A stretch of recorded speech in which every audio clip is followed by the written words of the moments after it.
Oke, pada pertemuan kali ini kita akan membahas tentang laju reaksi gitu ya. Masih ingat ya kalau di dalam fisika laju reaksi itu apa gitu ya. Kalau dalam fisika itu contohnya misalnya ini ada pesawat terbang. Kita akan menghitung laju reaksinya.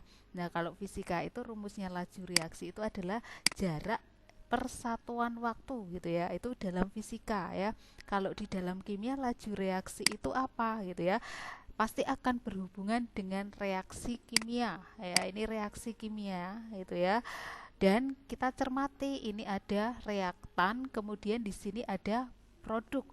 Nah, ungkapan laju reaksi secara kimia adalah bunyinya seperti ini ya.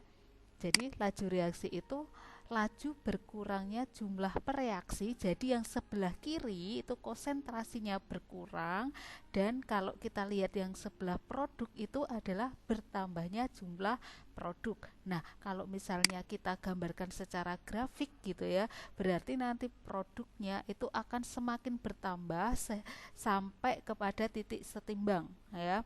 Kalau kita lihat dari segi reaktannya, berarti nanti konsentrasinya selama bereaksi itu akan semakin berkurang. Itu ungkapan laju reaksi. Nah, kalau misalnya kita rumuskan, yaitu laju reaksi itu adalah simbolnya V, sama ya seperti yang fisika atau matematika ya.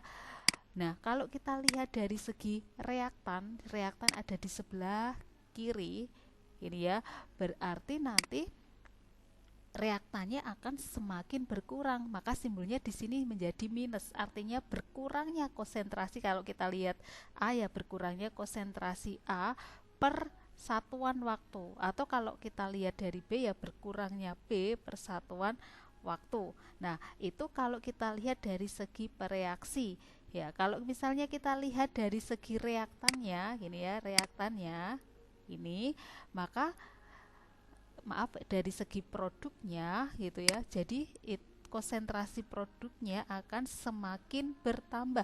Jadi kalau saya tuliskan adalah plus, itu tandanya bertambah. Jadi ini konsentrasi persatuan waktu. Ingat yang kita hitung di sini adalah konsentrasi mol per liter ya. Nah, ini kita lewati aja itu untuk yang nanti. Nah, kita langsung aja ke contoh soal bagaimana cara mengerjakannya dengan ungkapan laju yang ada. Contoh, reaksi penguraian gas N2O5 dalam larutan CCl4 pada suhu 320 Kelvin itu diketahui konsentrasi awalnya N2O5 2,5 molar. Nah, ini kita cermati dulu konsentrasi awalnya berapa? 2,5 molar. Nah, setelah 160 menit ini ya, 160 menit itu berkurang menjadi 2,10. Jadi kita nanti akan tahu berapa yang bereaksi. Nah, untuk mengerjakan soal seperti ini, langkah pertama gitu, kita akan menuliskan ini ya, menuliskan reaksinya terlebih dahulu di soal itu apa. Jadi tadi kan 2N2O5 menjadi 4NO2 plus O2. Tadi dikatakan mula-mulanya adalah 2,5 molar. Setelah bereaksi sisanya adalah 2,10. Dari sini kita akan tahu berapa yang bereaksi. Kalau mula-mula 2,5, mula-mula 2,5, sisanya 2,10. Jadi yang bereaksi itu adalah 0,4 molar. Nah, untuk penghitungan laju reaksi kalian fokus ke uh, baris yang ibu kotai ini gitu ya. Terus masih ingat ya dengan apa namanya, ini koefisien, jadi nanti akan setara dengan koefisien. Contoh misalnya seperti ini.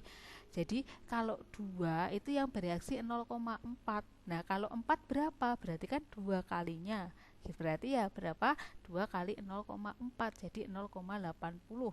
Terus kemudian yang O2 berapa gitu ya. Ini kan koefisiennya 1 kalau nggak ditulis. Berarti kalau 2 0,4, kalau 1 berarti 0,2.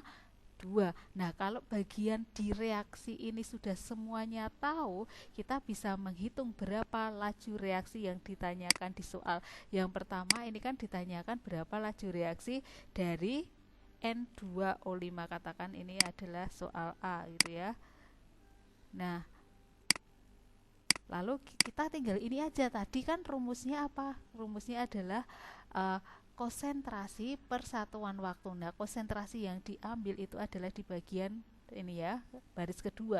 Jadi tinggal ambil aja N2O5-nya adalah 0,4 per waktunya tadi 160 menit. Nanti kalau soalnya menanyakan detik ya ubah ke detik. Jadi ketika dihitung pakai pangkat aja nggak apa-apa, lebih mudah. Jadi kalau kita hitung 2,5 kali 10 minus 3 molar per menit.